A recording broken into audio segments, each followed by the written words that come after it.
복된 주일입니다. 2월 세 번째 주일이고요. 또 이번 주 수요일부터는 사순절이 시작되어지는 그런 중요한 절기이기도 합니다. 복된 예배 자리에 나오신 여러분 모두를 주님의 이름으로 축복하며 또 환영합니다. 자리에서 한번 일어나시겠습니다.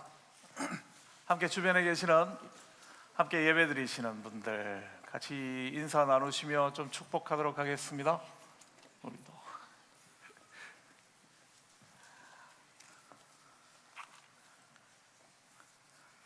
우리 함께 하나님 앞에 예배 드리시겠습니다.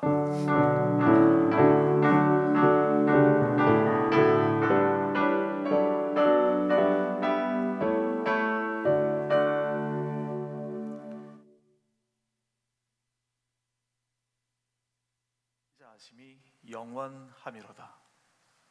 찬양 받으시기 합당하신 아버지 하나님 앞에 오늘도 우리를 불러 모아 주시며 마음을 다하며 뜻을 다하여 정성을 다하여 복된 예배자로 서게 하시니 고맙습니다. 여기까지 우리의 걸음을 인도하신 신실하신 주님의 은혜를 감사드리며 오늘도 손 높이 들며 우리의 입술 벌려 주님만을 찬양합니다. 우리의 예배 가운데 홀로 임재하셔서 영광 받아 주시기를 원하며 오늘도 전심으로 주님을 예배하며 주님의 은혜에 감사하며 주님의 긍휼히 여겨주심을 구하는 성도들에게 예비하신 하늘의 신령한 은혜로 늘 충만케 하여 주시옵소서. 우리의 예배의 왕이시며 주인이심을 고백드리며 예수님 이름으로 기도드립니다. 아멘. 우리 함께 찬양팀의 인도로 하나님께 영광의 찬양 올려드리도록 하겠습니다. 우리 어르신들 또 몸이 불편하신 분들은 자리에 앉으셔서 찬양 드리셔도 좋겠습니다.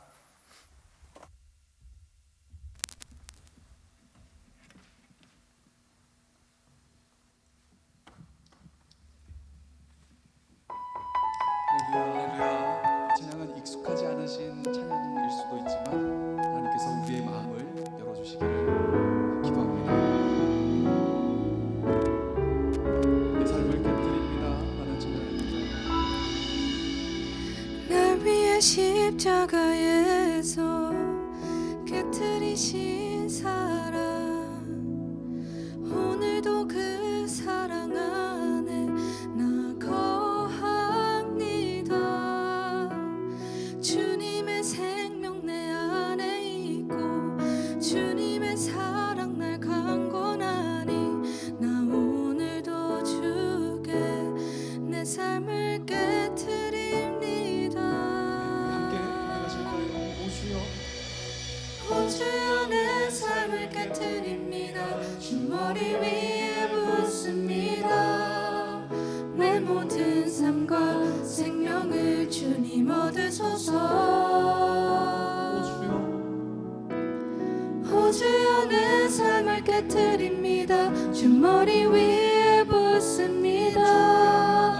주님께라면 아깝지 않습니다.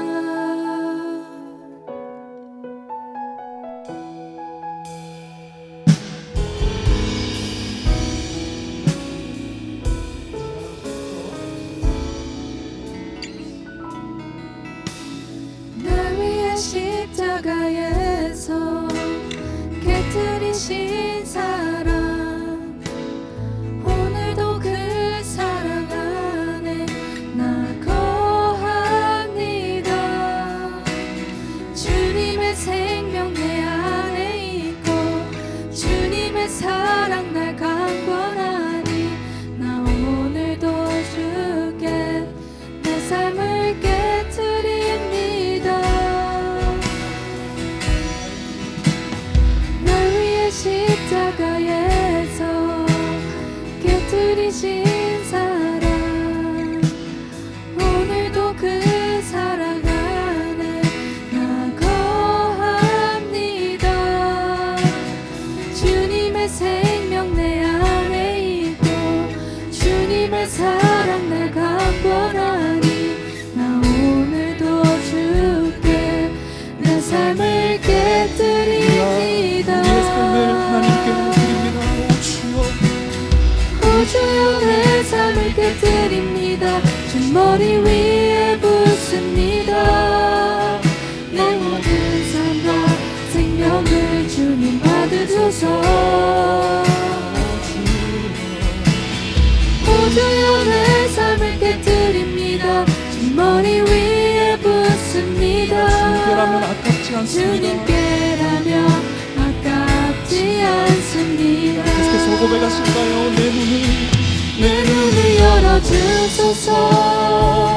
주의 참된 가치 보도록 내 앞에 계신 주님과 비할 것은 없습니다.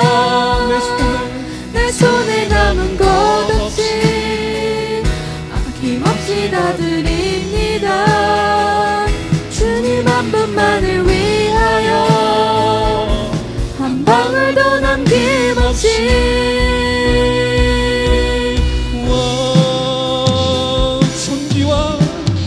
존귀와 영광을 받으소서.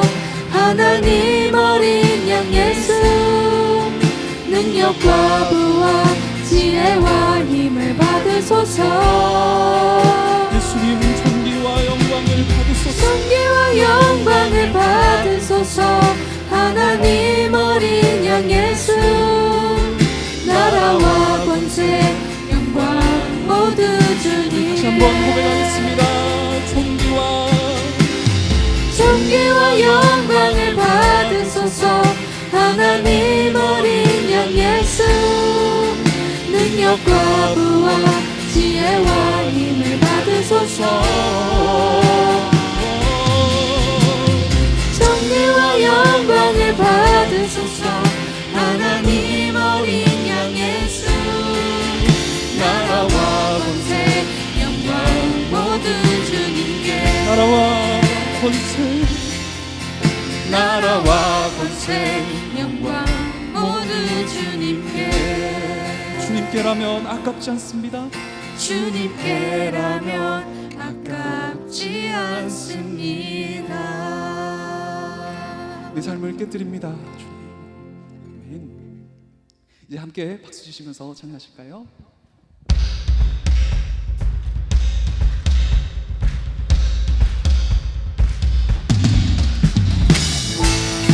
우리가 믿음의 눈을 열어 평화와 사랑과 참 기쁨을 주시는 우리 하나님을 바라볼 수 있기를 소원합니다. 저 바다보다도 더 넓고입니다. 저 바다보다도 더 넓고 저 산과 하늘보다 더 높은 주님의 은혜가 이곳에 가득해. 우리 기도하시는 마음으로 이 찬양 고백하겠습니다. 살아계신 주 나의 하나님 언제나 넘치는 주의 사랑으로 내 안에 가득히 넘쳐 흐르네. 내게 강같은 내게 강같은 평화 내게 강같은 내게 강같은 평화가 넘치. 그렇게 되기를 소망합니다. 하나님 내게 강같은 평화 내게 강같은 평화 내게 강같은 평화가 넘치네. 할렐루야.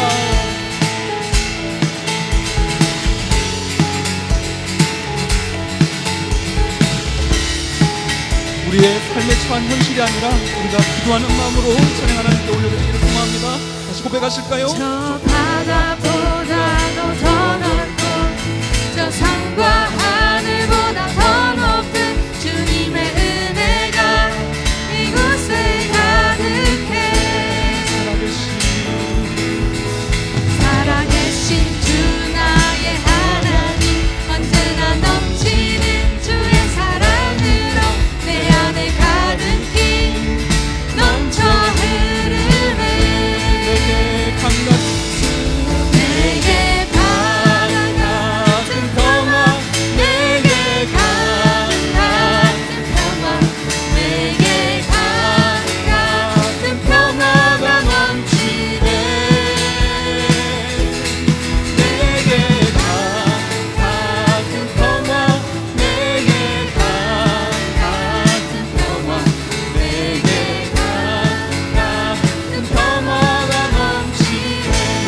바다 같은 내게 바다 같은 사랑, 내게 바다 같은 사랑, 내게 바다가 사랑이 넘치기를 소망합니다. 하나님, 내게 바다 같은 사랑, 내게 바다 같은 사랑, 내게 바다 같은 사랑이 넘치네.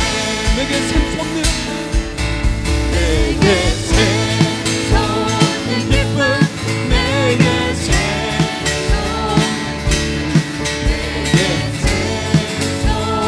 기쁨이 넘치네.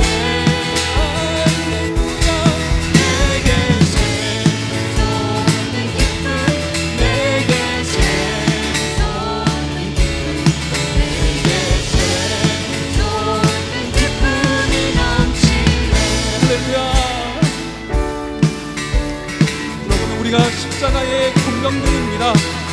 우리의 대장 되신 예수님께서 우리의 찬양을 들으실 수 있기를 찬양 함께 고백하시겠습니다. 십자가 군병들아 주 위에 일어나, 이들도 앞서 나가 담대히 싸우라. 할렐루야.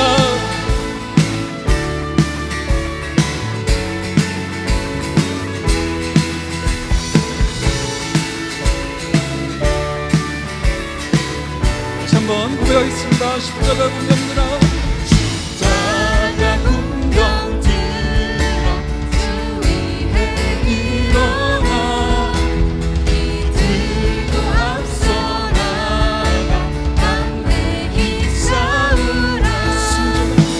주께서 순종하고 영광을 얻도록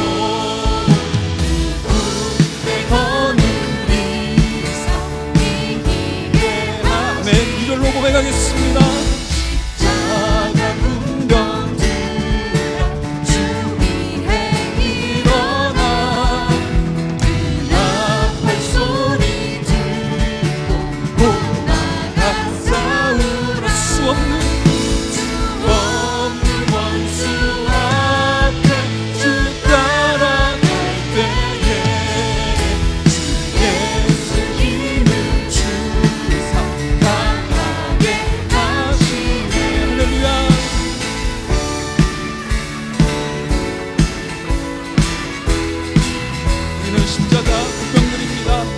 대신 되신 예수님께 계속해서 이 찬양 올려드리겠습니다. 3절로 고백하겠습니다. 십자가 군병들아 주 위에 일어나, 내 힘이 부족하니 주 권능 믿으. 십자가 군병들아, 십자가 군병들아 주 위에 일어나, 이날에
예, 박수도 하나님께 올려드리는 찬양과 예배가 될 수 있기를 소망합니다. 할렐루야. 하나님께 영광의 박수 올려드리겠습니다. 하나님 영광 받으시옵소서.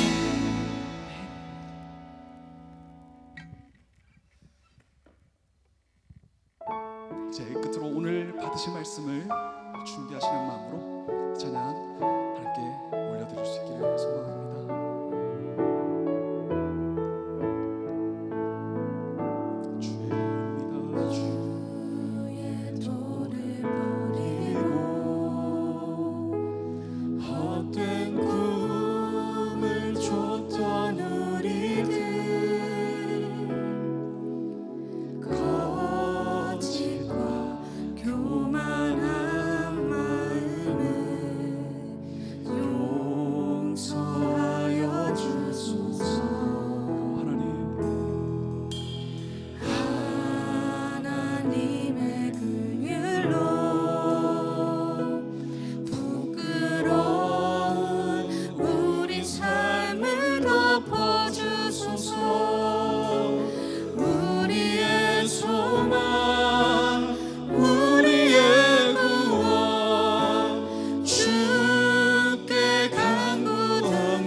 함께 고백하실까요? 성령의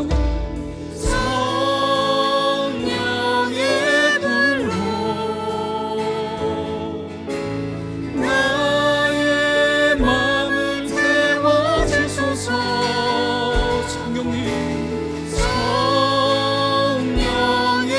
불로 나의 영혼 새롭게 하소서. 계속해서 고백하겠습니다. 심한 고난을 받아 살 소망까지 끊어지고 죽음과 같은 고통에서 주님을 고백하셨습니다. 주를 보게 하셨네. 용서받을 용서받을 수 없네. 나를 위해서 십자가에 나를 위해 십자가에 달리셨으니 주 사랑에서 그 어느 누구도 끊을 수는 없으니. 하나님 성령의 불로 나의 마음을 태워주소서. 성령의 불로 나의 영혼 새롭게 우리 다시 한번 고백하실까요? 성령의 불로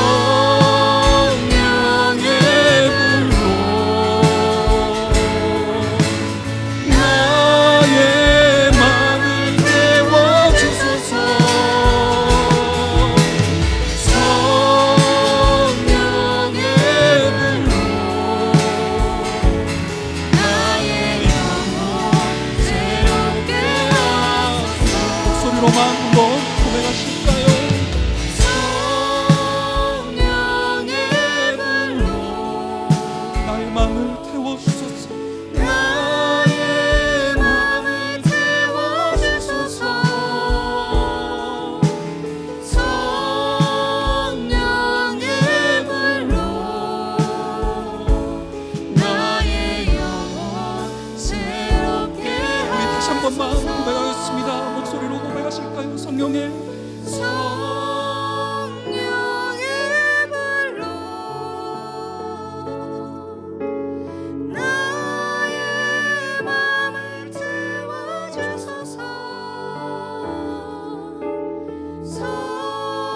성령의 불로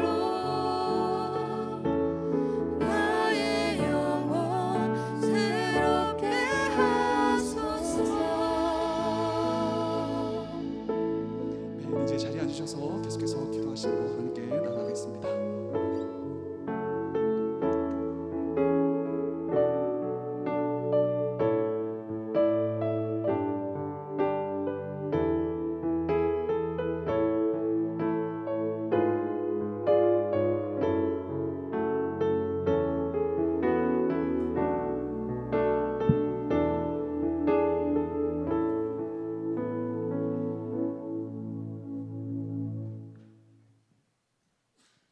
사랑과 자비가 풍성하신 하나님 아버지, 거룩하고 복된 주일에 함께 모여 예배드릴 수 있음에 감사드립니다. 허물의 사함을 받고 자신의 죄가 가려진 자가 진정 복 있다고 고백한 다윗의 찬양처럼 오늘도 우리를 덮으시고 하나님의 은혜를 기대하며 예배의 자리로 나아갑니다. 주님, 지난 한 주간 우리의 삶을 돌이켜봅니다.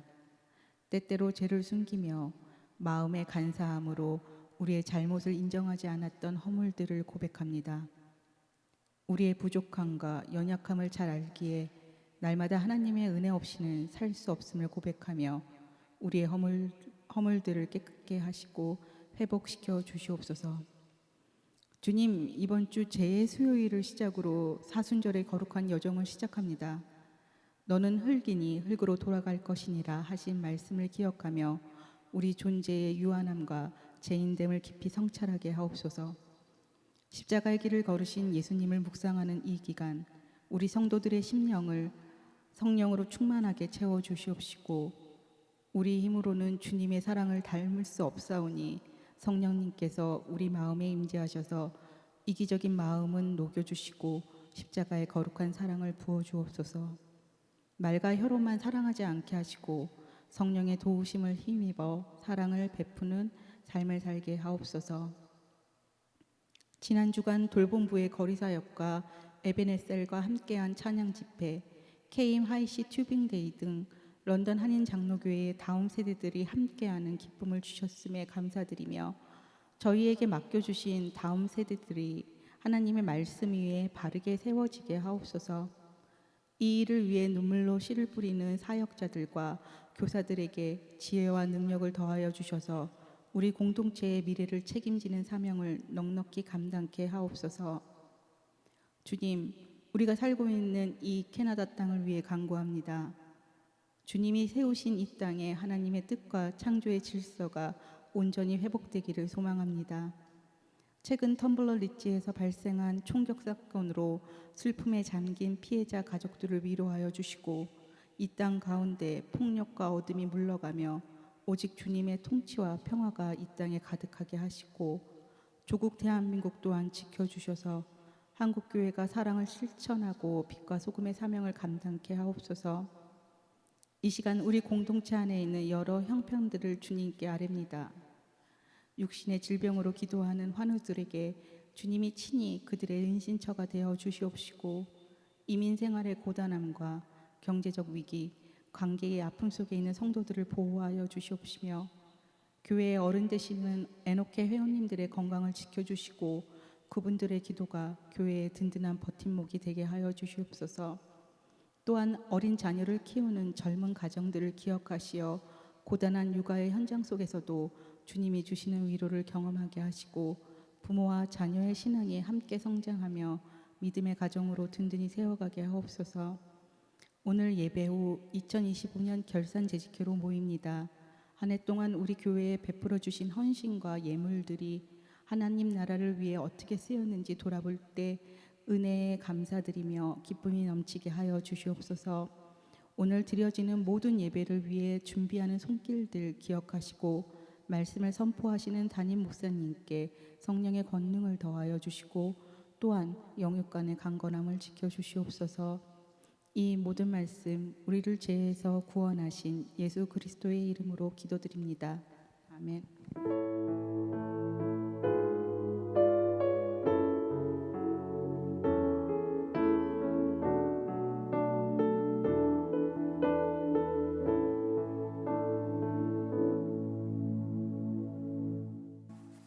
2월 세 번째 주일, 오늘 우리들에게 주시는 하나님의 말씀은 구약성경 시편 32편 1절부터 7절까지의 말씀입니다. 우리 한 절씩 교독하시고 마지막 절 함께 봉독하도록 하겠습니다. 시편 32편 1절의 말씀을 제가 먼저 봉독해 드리겠습니다. 허물의 사함을 받고 자신의 죄가 가려진 자는 복이 있도다.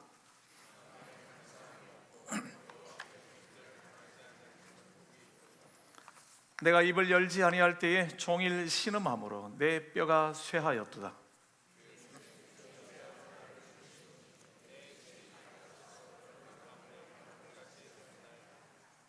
내가 이르기를 내 허물을 여호와께 자복하리라 하고 주께 내 죄를 아뢰고 내 죄악을 숨기지 아니하였더니 곧 주께서 내 죄악을 사하셨나이다.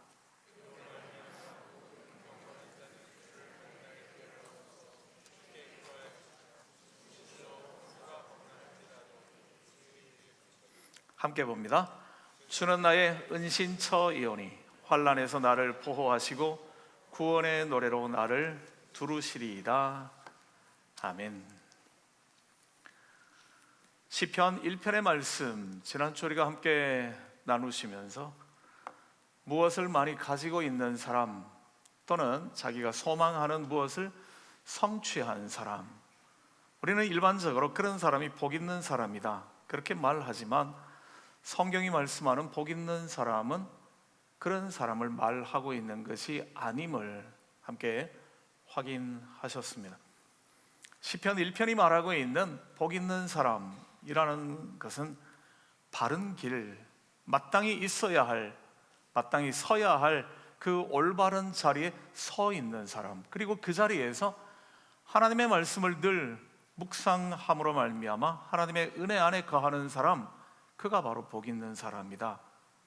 왜냐하면 그는 하나님의 함께 하심을 통하여서 어떤 어려움과 어떤 시험이 온다 할지라도, 어떤 고난의 자리에서도 굴복하지 아니하고 결국은 끝까지, 마지막까지 그에게 맡겨진 일들을 감당해 낼 것이기 때문이죠.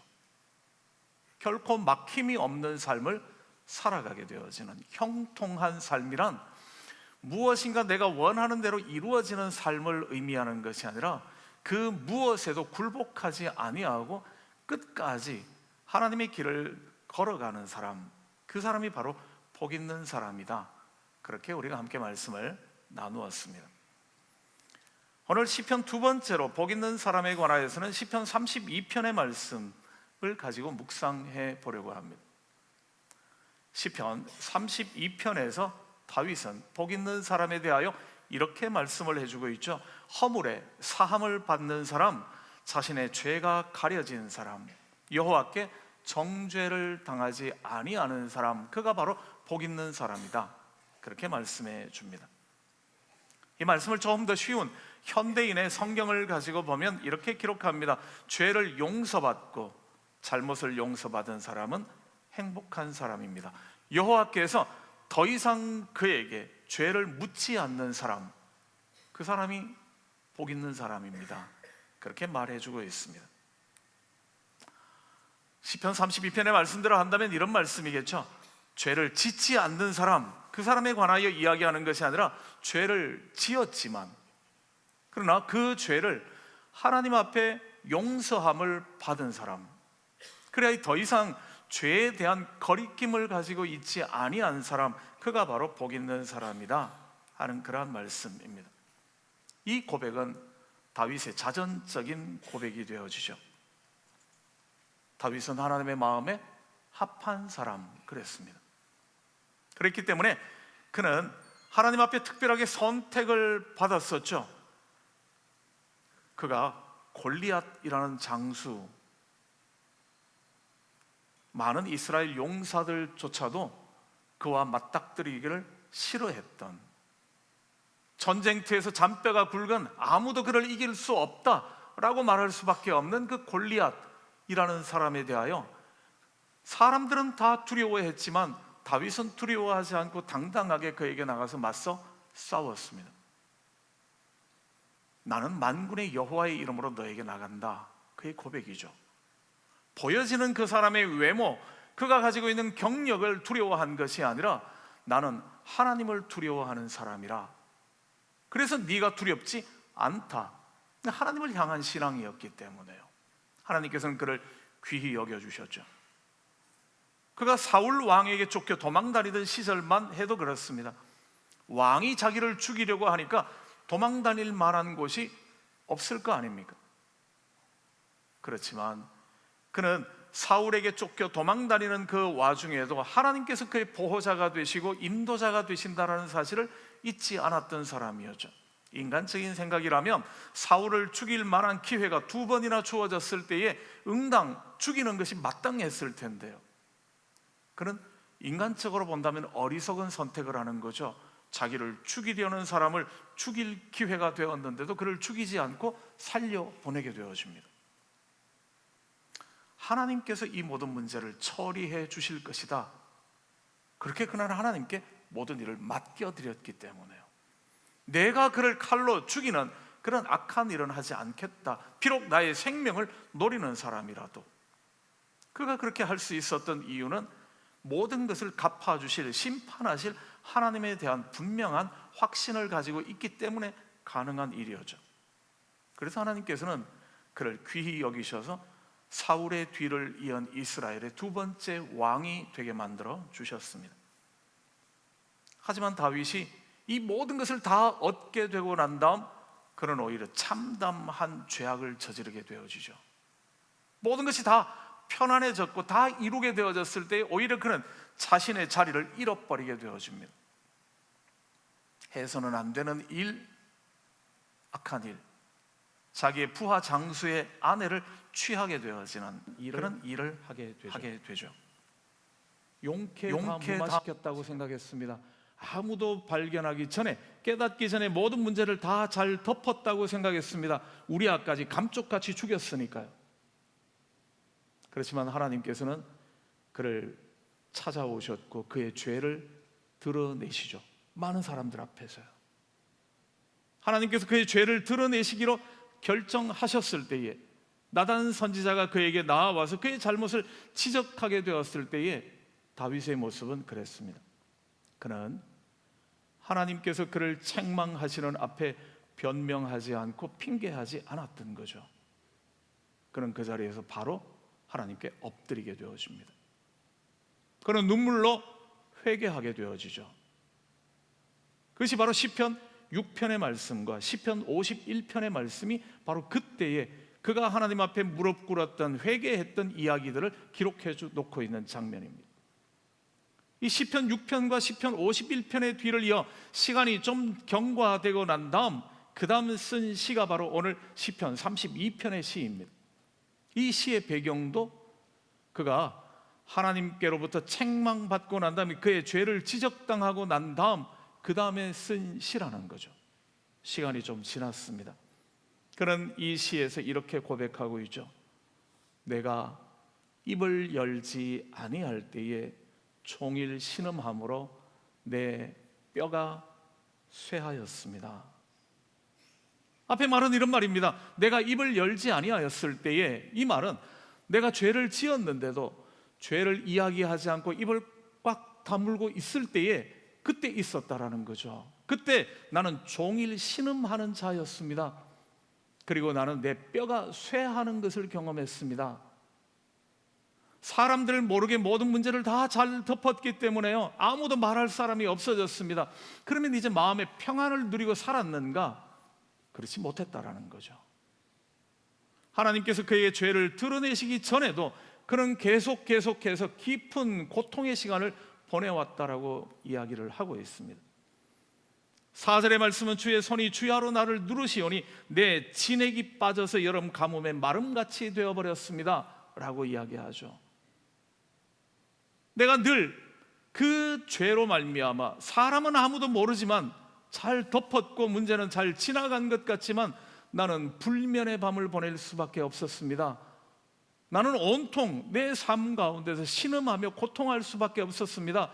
내 온몸에 기력이 다 빠지는 것과 같은 그러한 참담한 시간들을 보낼 수밖에 없었습니다. 그는 그렇게 고백하고 있습니다.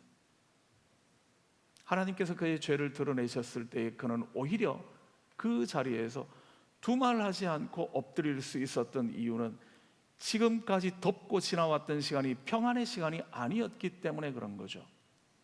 드디어 하나님께서 그를 찾아오셨을 때에 그는 하나님 앞에, 많은 사람들 앞에 이 죄가 드러나는 부끄러움을 당했음에도 오히려 그는 마음의 평안을 얻게 되었다라고 이야기를 합니다. 하나님 앞에 내 죄를 다 고백함으로 말미암아 내 영혼이 다시 회복되어지는 은혜를 경험하게 되었다, 그렇게 말하는 거죠. 그래서 참으로 복 있는 사람이 누군가를 이야기할 때 다윗은 이렇게 이야기를 합니다. 죄를 지었지만 그 죄를 하나님께서 지적하시고 죄에 대하여 하나님이 지적하시는 그 말씀에 회개함으로 다시 회복되어진 사람, 하나님의 용서를 경험한 사람, 그가 바로 복 있는 사람이다, 이렇게 고백하고 있는 거죠. 죄는 숨길수록 비명이 되어지지만 죄를 드러내고 고백하게 되어질 때에 오히려 찬양이 되어진다, 그런 말하고 있는 겁니다. 아마 어린 시절 이 자리에 계시는 분들, 또 우리 청년들, 학생들은 아마 읽어봤을 법한 그런 책들이죠. 어린 시절에 톰 소여의 모험 또는 허클베리 핀의 모험, 이런 책들 한 번씩 읽어보는 그런 책들이죠. 그 책을 쓴 마크 트웨인이라는 미국 작가, 그는 사람들에 대하여서 이 사람들의 속에는 다 숨겨진 죄악들이 있을 거다라는 선입관을 깊이 가지고 있던 그런 사람이었습니다. 그래서 그의 글들은 그런 글들이 많았다라는 거죠. 이 마크 트웨인에 관한 유명한 일화 하나가 있습니다. 공포의 전보라고 알려져 있는 그런 이야기인데요, 어느 날 장난기가 발동했던 그는 저녁에 자기 마을에서 가장 존경받고 인정받는다라고 알려져 있는 12명의 명단을 만들죠. 그리고 그 12명에게 밤에 전보를 치게 됩니다. 오늘 같은 시대가 아니니까요. 전보를 치는데 그 전보의 내용이 짧은 한 문장 그랬습니다. 이런 내용이죠. 모든 것이 다 발각됐다. 모든 것이 다 드러났다. 즉시 도망쳐라. 다짜고짜 아무 내용 없이 요 내용만 딱 전보로 보낸 거죠. 그 12명에는 시장도 있고 또 은행가도 있고 판사도 있었고 유명한 종교인도 있고 그랬답니다.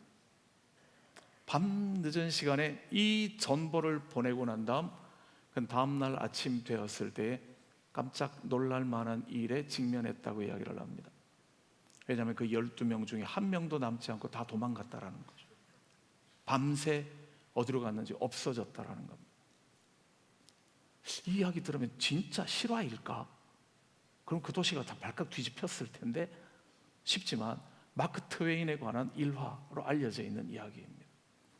이 이야기가 들려주고자 하는 이야기는 그런 거죠. 사람마다 겉보기에는 많은 사람들에게 존경받는 또 인정받는 사람들처럼 살아가고 있는데 단순히 이 문장 하나, 모든 것이 발각됐으니까 빨리 도망쳐라 하는 문장 하나만 받아보고 이게 무슨 내용인지 확인하지도 않고 도망갈 정도라면 죄가 가지고 있는 무서운 불안감들, 그들이 얼마나 오랜 시간 동안에 자기만 알고 있는 남에게 들켜서는 안 되는 죄, 이게 드러날까 봐 근심하며 살았던가 하는 부분을 알 수 있게 해주는 거죠. 사람들 앞에는 그럴듯하게 존경받는 사람, 인정받는 사람들이었는데요, 명망가들인데요, 그런데 이런 짧은 전보 한글 문장 하나를 받아보고 그 불안함 때문에 도망갈 수밖에 없었다고요. 이 이야기는 그런 것을 들려주는 거죠. 죄를 짓게 되는 그 순간부터 내가 욕망하는 것들을 이루어냈을지는 모르지만 바로 그 죄를 짓는 순간 그 사람은 모든 불안함과 두려움, 모든 염려와 걱정에 포로 잡혀버린다라는 것을요, 자기도 모르는 사이에 그가 범한 그 죄의 노예가 되어서 버린다라는 거죠. 잠언 28장은 이렇게 말해주고 있습니다. 악인은 쫓아오는 자가 없어도 도망한다고요. 아무도 그를 쫓아오지 않아도 죄를 저지른 사람은 도망칠 수밖에 없는, 모든 것들로부터 불안해질 수밖에 없다라는 거죠. 2021년의 기사 가운데 한국에서의 기사입니다. 약 100억대 지인들에게 사기를 치고 도망 다녔던 사람이 있었답니다. 그가 무려 18년이라는 시간 동안을 잘 도망 다녔다는 거죠. 근데 18년의 시간이 지나고 난 다음 계속 도망 다녀도 될 텐데요, 이 사람이 경찰서를 찾아왔습니다. 그리고 자수를 했다라는 거죠. 이렇게 이야기를 했답니다. 도망 다니는 기간 동안에 내내 불안하고 두려웠다라는 거죠. 경찰 사이렌 소리만 들으면 자기 잡으러 오는 줄 알고 피해야 되고, 길거리에서 어떤 사람이 자기를 힐끗 쳐다보기만 해도 그 사람이 자기를 알아봤는가 싶어서 두려워지고요. 밤잠을 자는데도 언제 경찰이 들이닥칠까 두려워서 방문을 꼭꼭 닫아야 되고요, 깊은 잠을 잘 수가 없었고요. 무려 18년이라는 시간 동안을 그렇게 도망 다녔답니다. 지인들의 돈을 떼먹고 100억이나 되는 돈을 훔쳐갔으니까 얼마나 편안하게 살 수 있었을 텐데요, 그는 편안할 수 없었다라는 거죠. 18년을 견뎠는데요, 도무지 견딜 수가 없더랍니다. 경찰서를 찾아왔다라는 거죠. 하는 말이 그런 겁니다. 이제 좀 발 좀 뻗고 자고 싶습니다. 편안하게 좀 잠자리에 자고 싶습니다. 그곳이 감옥이라 할지라도. 죄라는 것은 바로 이렇다라는 거죠. 범죄하게 되어지면 편안하게 될 것 같은데요, 욕망을 이루었기 때문에 이제는 마음껏 잘 살 수 있을 것 같은데, 죄는 그렇지 못하다라는 거죠. 죄는 사람을 끈질기게 쫓아다닙니다. 불안하게 만들죠. 두렵게 만들어 버립니다. 전보 한 장만 봐도 이게 무슨 내용이지 앞뒤 아무 내용이 없는데도 그 일이 발각되었나 보다, 도망가야 하나, 그런 마음을 준다라는 거죠. 다윗은 그의 참회 시인 시편 51편에서 이렇게 고백합니다. 그가 죄를 짓고 난 다음 그 다음에 그의 마음의 심령의 상태를요, 하나님이여 내 속에 정한 마음을 창조해 주십시오. 내게 정직한 영을 새롭게 해 주십시오. 내게서 성령을 거두지 말아 주십시오. 내게 구원의 즐거움을 빼앗지 않게 해 주십시오. 다시 회복시켜 주십시오. 이 말의 의미는 뒤집으면요, 범죄하고 난 다음 그는 하나님 앞에 정직하게 설 수가 없더라는 거죠. 이 문제가 해결이 안 되었으니까요, 구원의 즐거움을 잃어버렸다라는 겁니다. 아무리 많은 것을 가지고 아무리 많은 사람들에게 존경받는 자리에 이르렀다 할지라도 그의 마음에는 평안함이 없었다라는 거죠. 기쁨이 없었다라고 이야기를 합니다. 죄는 그렇게 만들어버리는 거죠. 아담과 하와가 범죄했습니다. 하나님의 명령에 불순종하며 먹지 말라 하신 그 선악과를 따 먹게 되었을 때에 그는 그 즉시 죽임당하지는 않았지만 그는 하나님과의 관계가 깨뜨려져 버렸던 거죠.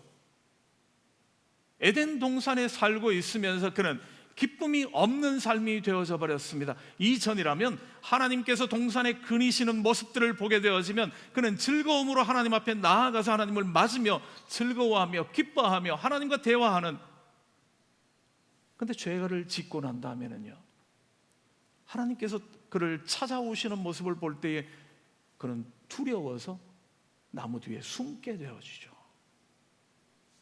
두려움이 생겨버렸습니다. 우리들 관계들도 그렇죠. 인간적인 관계들도요. 다른 사람과의 관계가 껄끄럽습니다. 문제가 생겼습니다. 그러면 제일 먼저 하게 되어지는 것은요, 얼굴 보고 싶지 않죠. 피하죠. 두려우니까요. 불편하니까요. 평상시에 잘 보고 재미있게 교제하던 사이인데 어느 날 갑자기 서먹서먹해집니다. 뭔가 끼어든 거죠. 옳지 않은 것이 들어왔기 때문입니다. 죄라는 것은 이렇게 사람들 속에 불안을 만들어버리죠. 두려움을 만들어버립니다. 관계를 깨뜨려버리죠. 기쁨이 없게 만들어버립니다. 이런 삶을 살게 되어졌던 그가 죄를 지적당하고 난 다음 나단 선지자를 통하여 그의 죄가 만천하에 드러나게 되었을 때 얼마나 부끄러웠겠습니까? 자신의 욕망을 제어하지 못하고 하나님께서 금하시는 일들을 범했을 뿐만 아니라 그 죄를 덮으려고 그 사람을 죽이기까지 했으니까요. 이 악함이 드러나 버렸을 때에 그는 얼마나 참담한 시간이 되었겠습니까? 그렇지만 그는 이렇게 고백하고 있는 거죠. 5절의 말씀입니다. 내가 이르기를 내 허물을 여호와께 자복하리라 하고 주께 내 죄를 아뢰었더니 주님께서 내 죄악을 사하셨습니다. 물론 그가 하나님께서 찾아오시기 전에 그랬더라면 더 좋았을 겁니다. 그렇지만 시기를 놓쳐버린 거죠. 그때 하나님께서 찾아오셔서 그의 죄를 만천하에 드러나게 만들어 버리셨을 때 그는 그 기회를 놓치지 않았다라는 겁니다. 그때 그는 변명하지 않았습니다.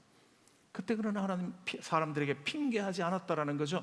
제가 그때는 이렇게 힘든 시간이었습니다. 제가 어쩔 수 없이 그랬습니다. 환경이 그랬습니다. 핑계대지 않았습니다. 그는 하나님 앞에 엎드렸습니다. 제가 죄인입니다. 제가 잘못했습니다. 베개가 썩을 만큼 그는 하나님 앞에 엎드려 회개하는 사람 되었습니다. 그리고 그에게 주셨던 하나님의 마음이 죄의 용서의 마음, 은혜를 경험하게 되죠.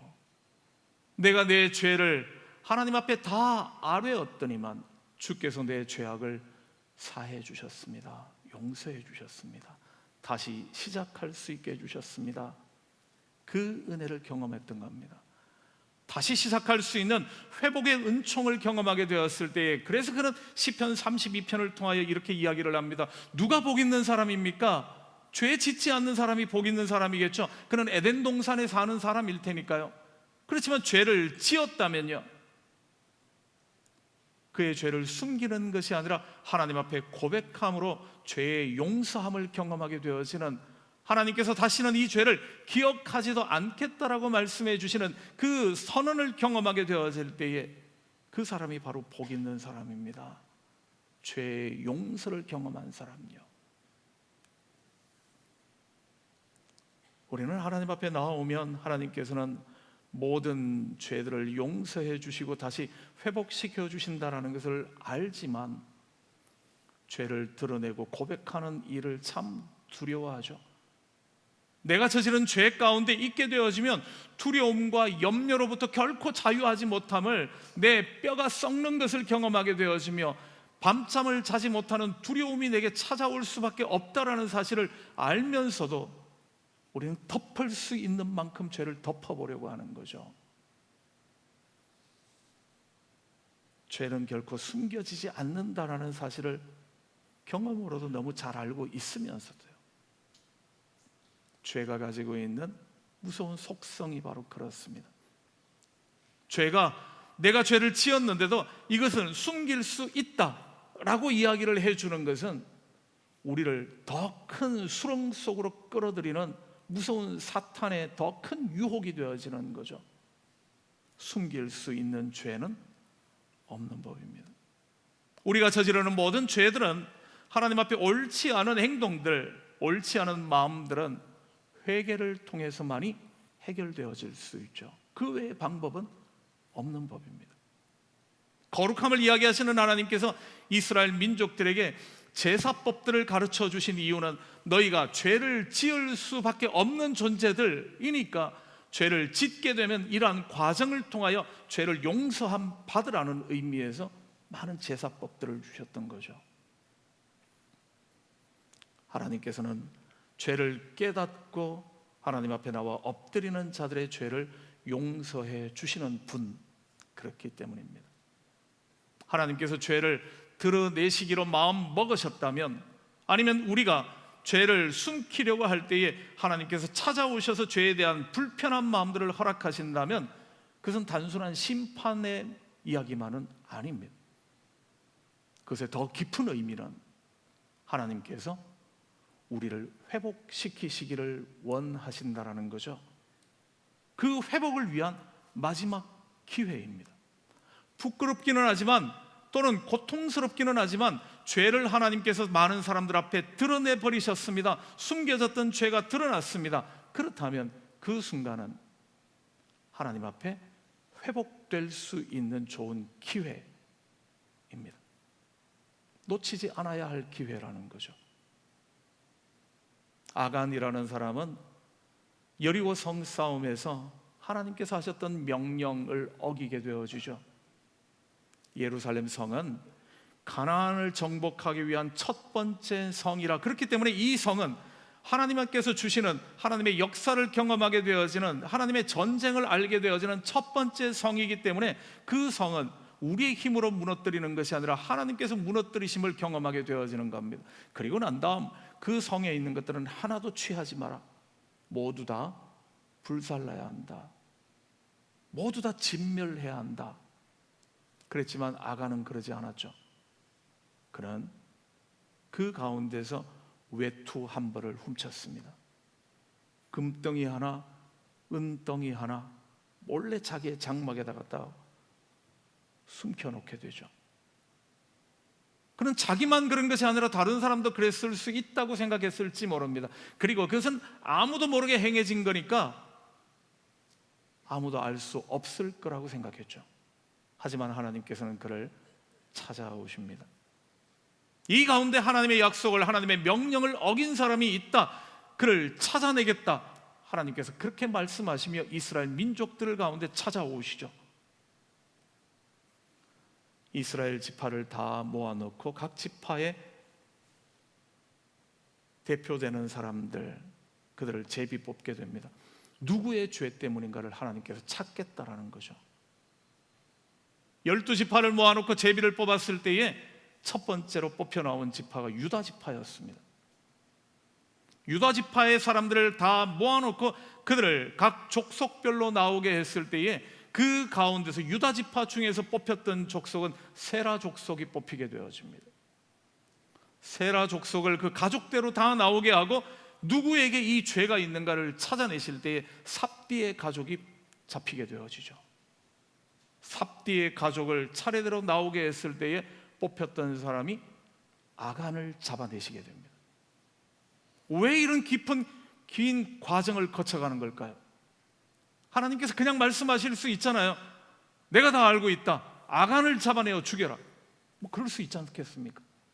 근데 하나님께서는 그 방법을 쓰지 않으시고 내가 오늘 이스라엘에 하나님의 명령을 어긴 사람을 잡겠다라고 말씀하셨습니다.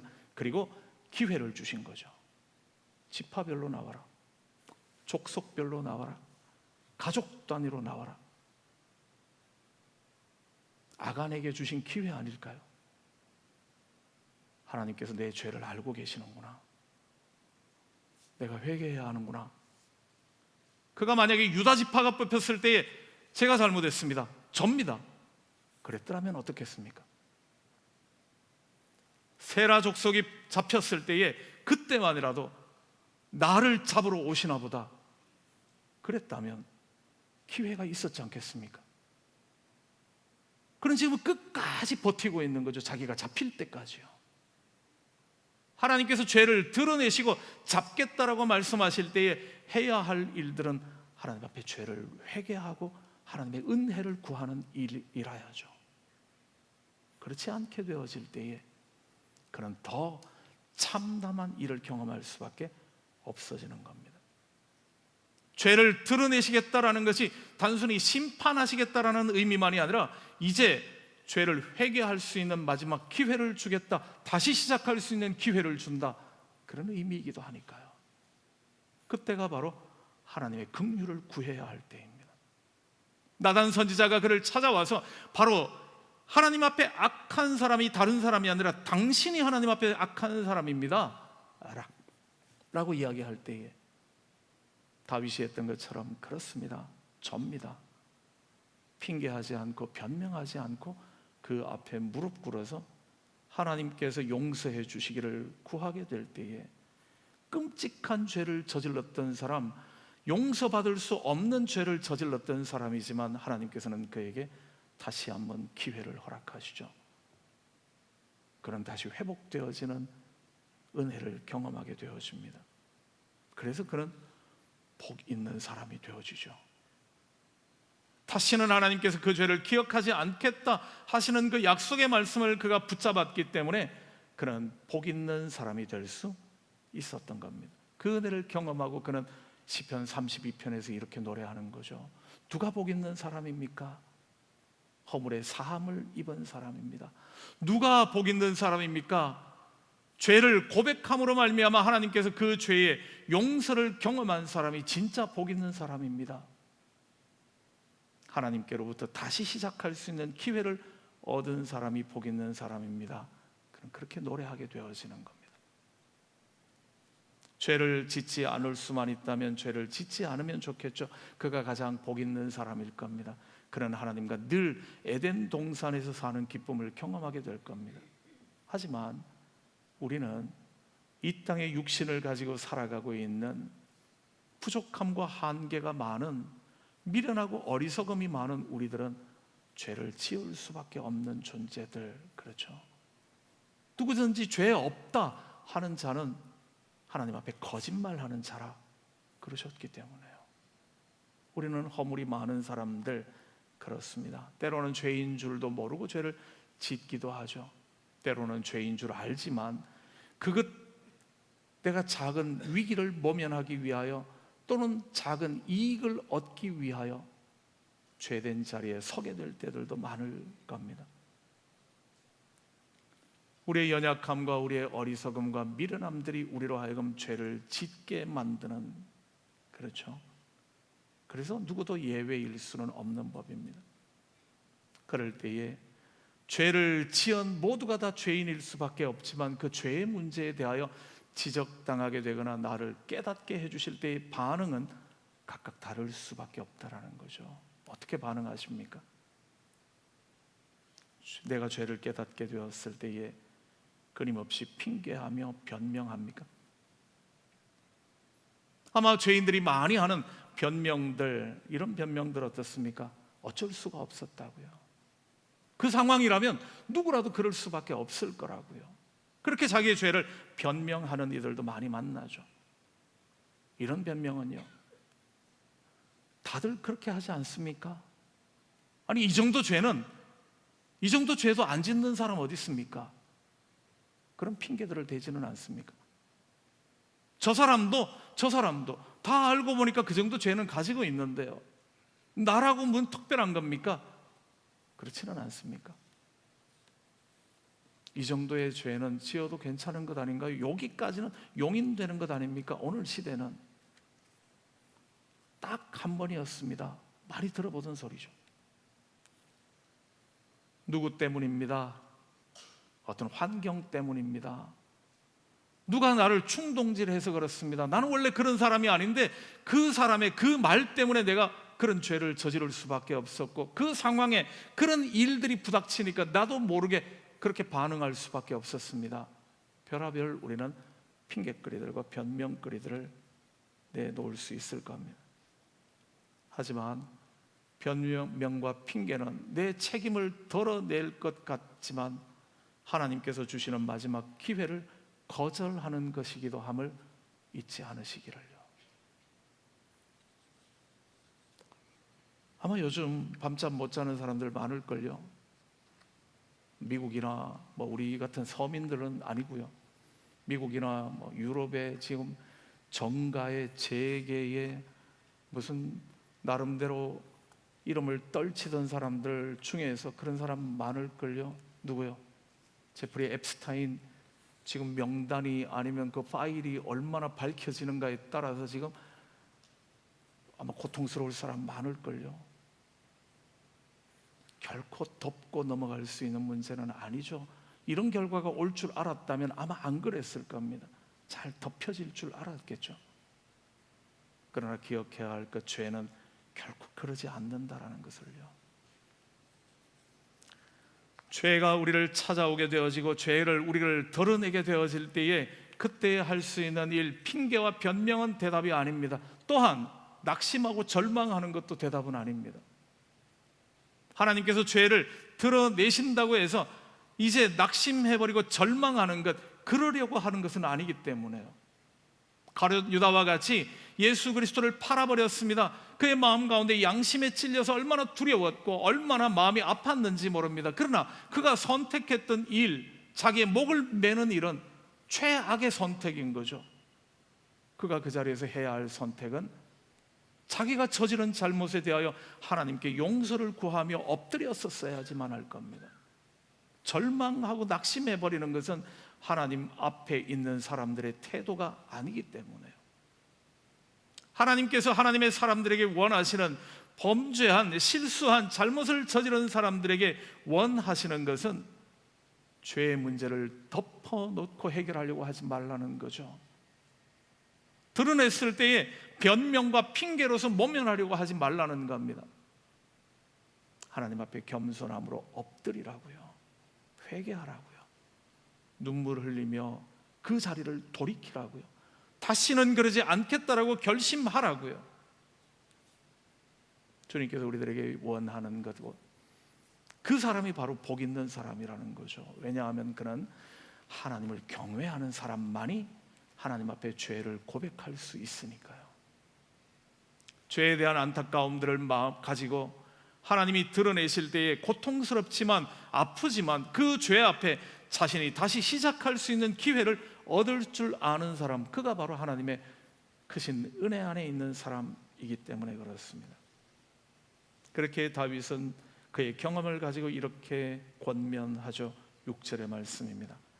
모든 경건한 자는 주를 만날 기회를 얻어서 주께 기도할지라. 자신의 잘못을 가지고 있다면 하나님께서 그를 찾아오실 때에 그런 시간을 내어 하나님 앞에 엎드려 기도하라고요. 주님의 은혜를 구하라고요. 회복의 은총을 사모하라고요. 그때 그는 하나님께서 얼마나 사랑의 하나님이시며 하나님께서 독생자 예수 그리스도까지 우리에게 아낌없이 내어주신 이유를 알게 될 것이기 때문에요. 그는 복 있는 사람이라는 거죠. 하나님 앞에서 가장 안전한 곳은 죄를 숨겨놓고 덮어놓는, 아무도 모르기 때문에 괜찮습니다. 그 자리는 결코 은혜의 자리는 아니라는 겁니다. 하나님 앞에 은혜의 자리는 내 죄를 십자가 앞에 내어놓고 하나님의 긍휼하심을 구할 때에, 그때 비로소 우리는 구원의 즐거움을, 하나님이 주시는 참된 평안함의 자리에 이르러 갈 수 있다 말씀해 주십니다. 참으로 복 있는 사람으로 살아가실 수 있기를요. 죄에 짓지 않고 허물 없다면 너무 감사한 일이죠. 그렇지만 우리의 삶 가운데서 허물과 실수가 있다 할지라도 다시 주님 앞으로 돌아오기를 바라시는 하나님의 은혜를 기억하며 주님 앞에 나와 엎드리는 사람, 하나님의 은혜를 기억하는 사람이 참으로 복 있는 사람이라 말씀해 주시는 오늘 말씀 가운데 저와 여러분이 하나님의 은혜 안에 거하는, 구원의 즐거움 가운데 거하는 복된 사람으로 사시기를 간절히 주님의 이름으로 축복합니다. 함께 기도드리겠습니다. 사랑과의 아버지 하나님, 이 땅의 삶을 살아가며 우리들의 연약함과 부족함으로 또 미련함과 어리석음으로 분별하지 못함을 통하여 때로 죄된 자리, 그릇된 자리에 서게 될 때들도 많습니다. 하지만 그때마다 우리에게 찾아오셔서 깨닫게 하시며 그 죄를 드러내시고 마음 가운데 우리로 하여금 그 죄로 말미암은 불편함을 허락하실 때에 주님이 주시는 기회임을 깨닫고 죄를 고백하며 돌이킬 줄 아는, 하나님의 은혜만을 구할 줄 아는, 그래야 하나님의 사랑 안에 다시 시작할 수 있는 하나님의 사람들로 살 수 있게 하시며 복 있는 사람으로 살아갈 수 있게 하여 주시옵소서. 고맙습니다. 오늘도 우리를 향하신 주님의 크신 사랑과 은혜, 주님 앞에 고백하는 모든 죄들을 용서해 주시며 눈과 같이, 양털과 같이 온전케 하시는 주님의 크신 사랑을 잊지 않고 그 사랑 안에 거하는 주의 성도들 되며 주의 몸된 교회, 런던 한인 장로교회가 되게 도와 주시옵소서. 감사드리며 예수님 이름으로 기도드립니다. 아멘. 오늘 방문하신 분들이 꽤 많이 계시는데요, 제가 한번 소개해 드리도록 하겠습니다. 강윤아 집사님 친정 부모님이시라고요. 분당 지구촌 교회 출석하시는데요, 한 달간 방문하신답니다. 강상욱 고순영 집사님 어디 계십니까? 일어나시면 저희가 한번 환영하겠습니다. 예, 반갑습니다. 환영합니다. 좋은 시간, 복된 시간 되시면 좋겠고요. 우리 박은미 집사님 남편 되시는 최승현 성도님 방문하셨는데 어디 계십니까? 예, 반갑습니다. 환영합니다. 예, 또 우리 권성찬 형제 아버님도 예배 방문하셨는데 굳이 일어나서 인사하기는 쑥스러우시다고, 원치 않으신다고 해주셨습니다. 그래도 박수는 한번 하죠. 고맙습니다. 일부 예배 때 우리 김은미 권사님 동생 되시는 김은주 권사님, 박성래 집사님 또 가족들 함께 일부 예배에 방문하셨습니다. 감사하고요. 런던에 계시는 시간들 함께 또 방문하시는 시간이 은혜의 시간 되시면 좋겠습니다. 몇 가지 광고 말씀 드리겠습니다. 주보 참고해 주시죠. 말씀드렸던 것처럼 이번 수요일부터 사순절이 시작이 됩니다. 잘 아시겠지만 사순절 절기는 부활절 이전에 40일의 시간, 주일을 뺀 40일이기 때문에 토탈 다 하면 46일간의 시간이 되는데요, 이 40일의 시간을 사순절 절기로 정하고 경건의 훈련들을 또 우리의 신앙의 모습들을 다시 한번 점검하는 그런 시간들로 보내는 그런 절기입니다. 여러분들이 함께 이 사순절 기간임을 기억하시고 또 기도에 말씀 보는 일에 함께 해주시면 고맙겠습니다.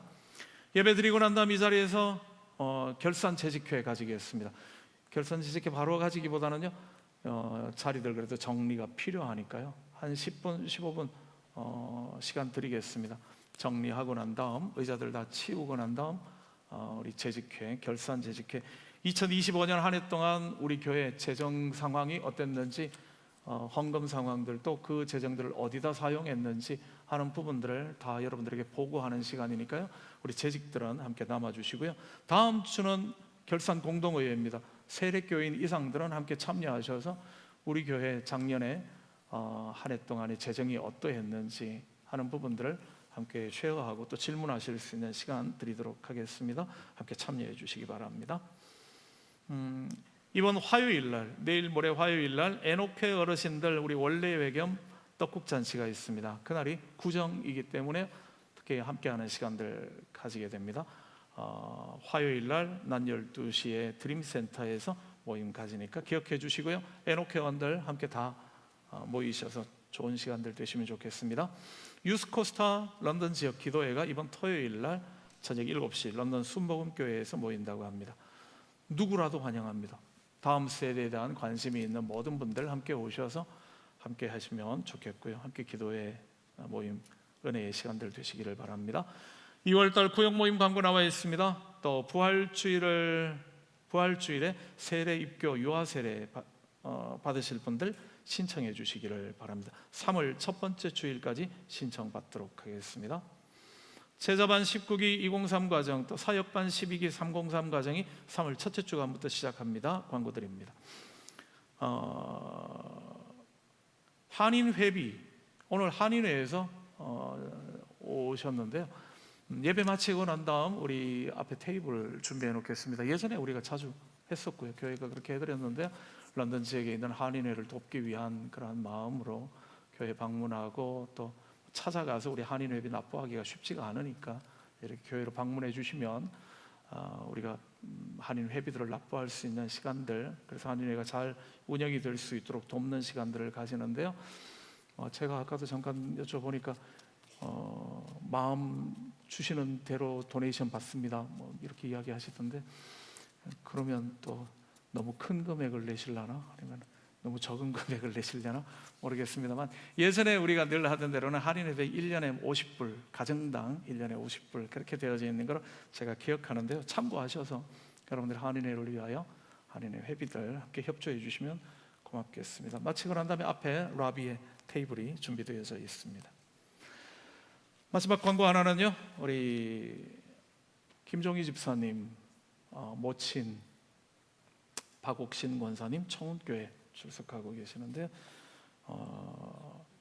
한국 시간으로 2월 15일이죠. 그러니까 하나님의 부름을 받았습니다. 별세 광고가 나와 있습니다. 장례 일정이 18일부터 20일까지 20일 발인한다고 되어 있는데, 오늘 김종희 집사님 또 장경희 집사님 함께 예배는 참여하셨습니다. 내일 가족들 한국으로 나가시게 될 텐데요, 하나님의 은혜로, 하나님의 또 부활의 소망으로 위로하심 받으시기를 바라고요. 또 잘 다녀오시고 그래 주시면 좋겠습니다. 예배 마치고 난 다음 많이 위로해 주시고 또 격려해 주시면 고맙겠고요. 장례 일정을 위해서 관심 가져 주시면 고맙겠습니다. 다른 광고 추후 참고해 주시기를 바라고요. 우리 다 함께 일어나셔서 마지막 결단의 찬양 함께 찬양 드리도록 하겠습니다.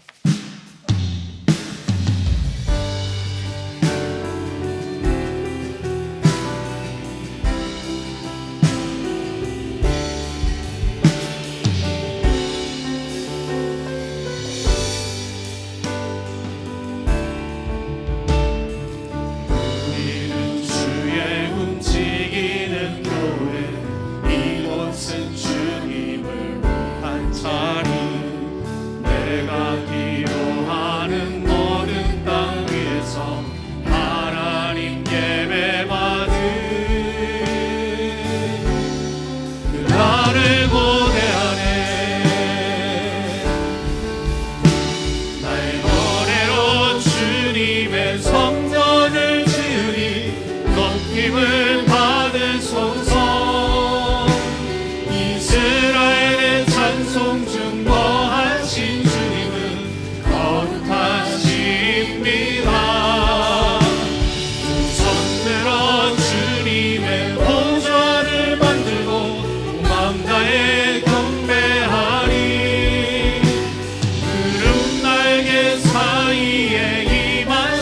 것처럼 내 위에 임하소서.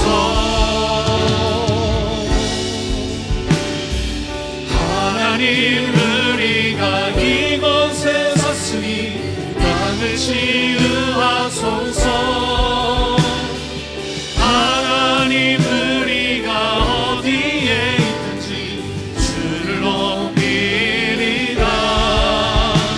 열방들아 주님을 송축할지어다. 말 아래 입 맞추라.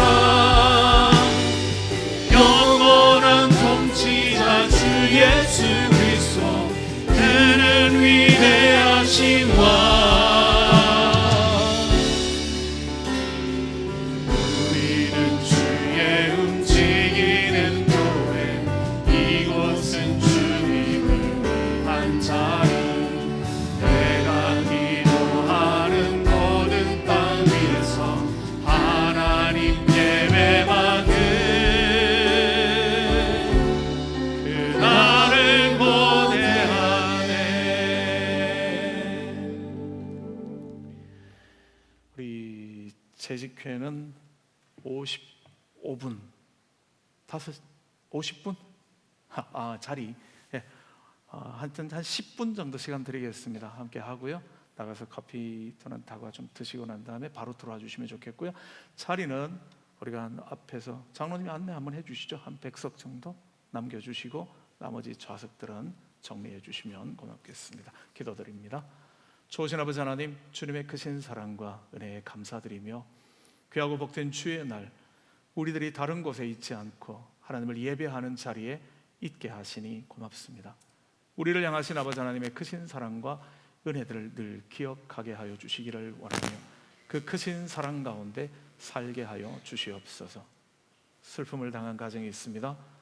우리 김정희 집사님, 장경희 집사님 가정 주님께서 위로하여 주시기를 원하며 어머님을 먼저 하나님의 나라에 보내드린 그 서운한 마음, 섭섭한 마음, 또 마지막을 함께 하지 못한 그 아쉬운 마음들 주님께서 위로하여 주시기를 원하며 하늘의 소망으로 새롭게 하여 주시옵소서.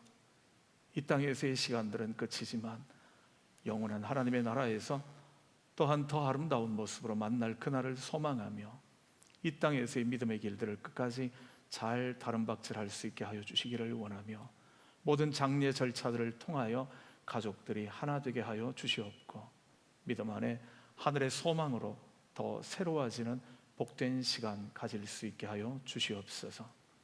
오늘도 우리를 주님 전으로 부르시며 예배자의 자리에 세워주시며 아버지 하나님 앞에 예배드리러 나오며 우리들에게 허락하신 것들 가운데 거룩하게 구별하여 예물로 올려드리게 하시니 고맙습니다.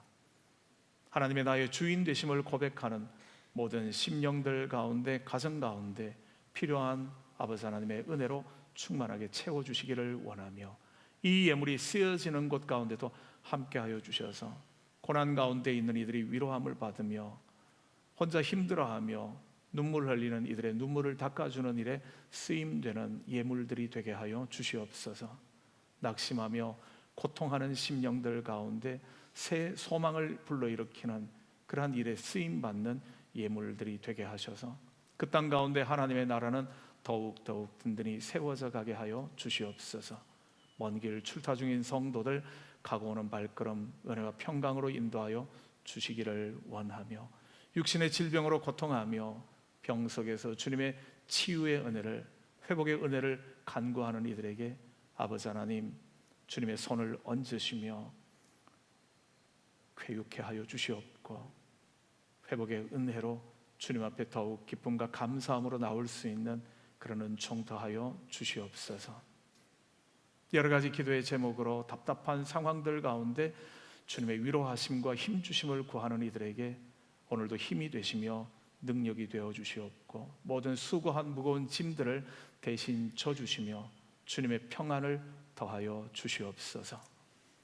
길이요 진리요 생명 되시는 우리 구주 예수 그리스도의 무한하신 은혜와 아버지 하나님의 그 크신 사랑하심과 성령님의 교통하시며 늘 함께 하시는 귀한 은혜가 오늘도 거룩한 삶을 살 뿐만 아니라 때로 죄악된 자리 가운데 섰다 할지라도 우리들에게 주님 찾아오실 때에 회개의 은혜를 더하여 주시오며 주님 앞에 무릎 꿇어 간구함으로 주님의 용서하심의 은혜를 경험하며 날마다 주님만이 주시는 기쁨과 감사함의 자리에 서기로 다짐하며 머리 숙인 주의 성도들 위해 이들의 가정과 생업 가운데 또 모든 장례 절차 위에 이제로부터 영원토록 함께 하시기를 간절히 축원하옵나이다. 아멘.